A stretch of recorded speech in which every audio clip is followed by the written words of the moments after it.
আসসালামু আলাইকুম রহমতুল্লাহ। সুপ্রিয় নবম দশম শ্রেণী শিক্ষার্থীবৃন্দ, আজকে তোমাদের বাংলা সাহিত্য বই মানুষ মোহাম্মদ সাল্লাল্লাহু আলাইহি সাল্লাম প্রবন্ধের অনুশীলনী বহুনির্বাচনী প্রশ্ন এবং সৃজনশীল প্রশ্নের উত্তর সম্পর্কে আলোচনা করব। প্রিয় শিক্ষার্থী, তুমি যদি আমার চ্যানেলটি এখনো সাবস্ক্রাইব করে না থাকো তাহলে আর দেরি না করে এখনই চ্যানেলটি সাবস্ক্রাইব করে পাশে থাকতে পারো। চলো শুরু করা যাক।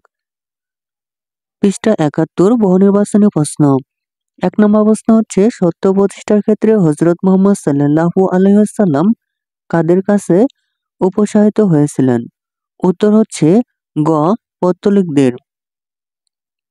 ২ নং প্রশ্ন হচ্ছে, এদের জ্ঞান দাও প্রভু, এদের ক্ষমা করো। এই উক্তিতে হযরত মুহাম্মদ সাল্লাল্লাহু আলাইহি ওয়াসাল্লাম এর কোন গুণটি প্রকাশ পেয়েছে? উত্তর হচ্ছে গ. মহানুভবতা। ৭২ নং পৃষ্ঠা হচ্ছে ৩ নম্বর প্রশ্ন হচ্ছে, আমি রাজা নই, আমি সম্রাট নই, মানুষের প্রভু নই, আমি এমনই এক নারীর সন্তান, সাধারণ শুষ্ক মাংসই ছিল যাহার নিত্যকার আহার্য। এ বক্তব্যে হযরত মুহাম্মদ সাল্লাল্লাহু আলাইহি সাল্লাম এর চরিত্রের ফুটে ওঠা দিকটি হলো, উত্তর হচ্ছে ক. নিরহংকার। নিরহংকার। ৪ নম্বর প্রশ্ন হচ্ছে, উদ্দীপকে প্রতিফলিত বিষয়টির সঙ্গে সাদৃশ্য রয়েছে কোনটির? উত্তর হচ্ছে ক. একটিমাত্র ফিরান কাছিয়া শুকায়নি তাহা বলে। রৌদ্রে ধরিয়া বসিয়া আছে গো খলিফা আঙিনা তোলে।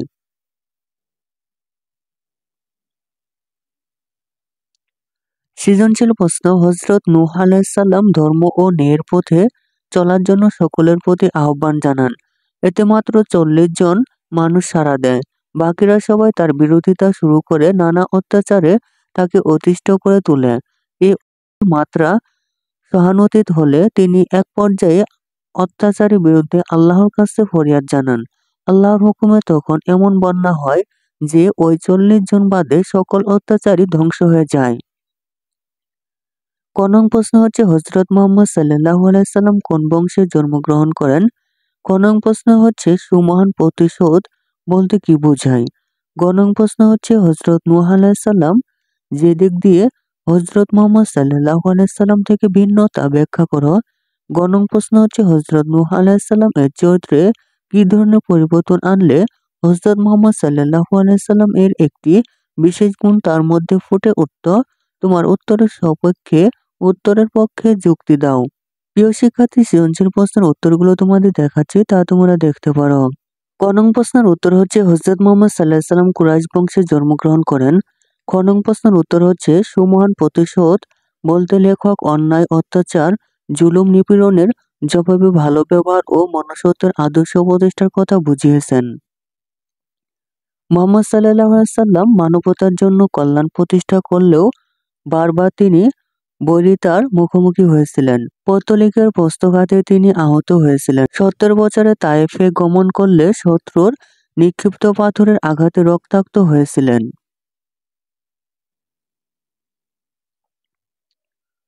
কিন্তু কারো প্রতি তার ক্ষোভ, ক্রোধ, ঘৃণা কোনোটি ছিল না।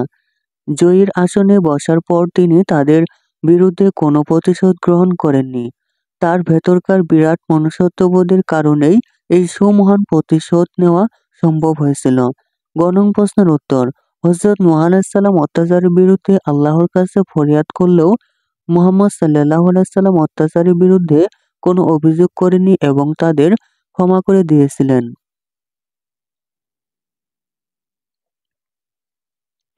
মানুষ মোহাম্মদ সাল্লাল্লাহু আলাইহি সাল্লাম প্রবন্ধে লেখক মুহাম্মদ সাল্লাল্লাহু আলাইহি সাল্লাম এর অসাধারণ গুণাবলীর উল্লেখ করেছেন। আদর্শ মহামানব হযরত মুহাম্মদ সাল্লাল্লাহু আলাইহি সাল্লাম বিশ্বকে জয় করেছিলেন এবং জয় করেছিলেন তার মানবিক গুণাবলী দ্বারা। মানুষের জন্য তিনি দিওয়ানা ও কল্যাণকামী হলেও তার চলার পথ কুসুমাস্তীর্ণ ছিল না। তাকে হত্যার জন্য পুরস্কার ঘোষণা করা হয়েছিল। শারীরিক, মানসিক সব ধরনের নির্যাতন তাকে নিষ্পেষিত করা হয়েছিল। এত কিছু করার পরও তিনি প্রাণের শত্রুদের ক্ষমা করে দিয়েছেন। মহান আল্লাহর কাছেও কারো বিরুদ্ধে কোনো নালিশ করেননি। উদ্দীপকে হযরত নূহ আলাইহিস সালাম ধর্ম ও ন্যায়ের পথে সবাইকে আহ্বান জানালেও মাত্র ৪০ জন মানুষ তার আহ্বানে সাড়া দেয়। অন্যরা তার বিরোধিতা এবং অত্যাচার ও ষড়যন্ত্রের পথ বেছে নেয়। তাদের অত্যাচার সীমা ছাড়িয়ে গেলে নূহ আলাইহিস সালাম তাদের বিরুদ্ধে আল্লাহর কাছে ফরিয়াদ করেন। ওই 40 জন বাদে বাকিদের আল্লাহ ধ্বংস করে দেন। তাই এক্ষেত্রে হযরত মুহাম্মদ সাল্লাল্লাহু আলাইহি সাল্লাম থেকে হযরত নূহ আলাইহিস সালাম এর ভিন্নতা আমরা লক্ষ্য করি। গ নং প্রশ্নের উত্তর হচ্ছে হযরত নূহ আলাইহিস সালাম যদি আরো ধৈর্য ও ক্ষমার নীতি গ্রহণ করতেন তাহলে মহানবী সাল্লাল্লাহু আলাইহি সাল্লাম এর বিশেষ গুণটি তার মধ্যে ফুটে উঠত। মানুষ মুহাম্মদ সাল্লাল্লাহু আলাইহি সাল্লাম ছিলেন সর্বকালের সর্বশ্রেষ্ঠ মহামানব। মানবীয় সকল শ্রেষ্ঠ গুণের সমাবেশ ঘটেছিল তার চরিত্রে। ভালোবাসা, কল্যাণকামিতা, ধৈর্য ও ক্ষমার মহৎ গুণ আজও পৃথিবীতে উদাহরণ হয়ে আছে। অথচ তার জীবনের মহৎ আদর্শকে গ্রহণ না করে কুরাইশরা তার বিরোধিতা করে নির্যাতন নিপীড়নের পথ বেছে নেয়।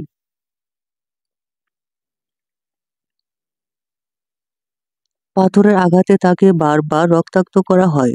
তারপরও তিনি কখনোই শত্রুদের ওপর প্রতিশোধ নিতে চাননি, বরং তিনি ক্ষমা করে দিয়েছিলেন। তাদের শাস্তি দেওয়ার জন্য আল্লাহর কাছে প্রার্থনাও করেননি, বরং বলেছেন, এদের জ্ঞান দাও প্রভু, এদের ক্ষমা করো।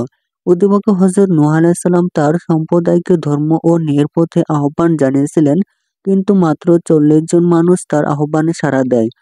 বাকিরা তার বিরুদ্ধাচরণে লিপ্ত হয়। নূহ আলাইহিস সালাম ও তার অনুসারীদেরকে অত্যাচারে অতিষ্ঠ করে তোলে।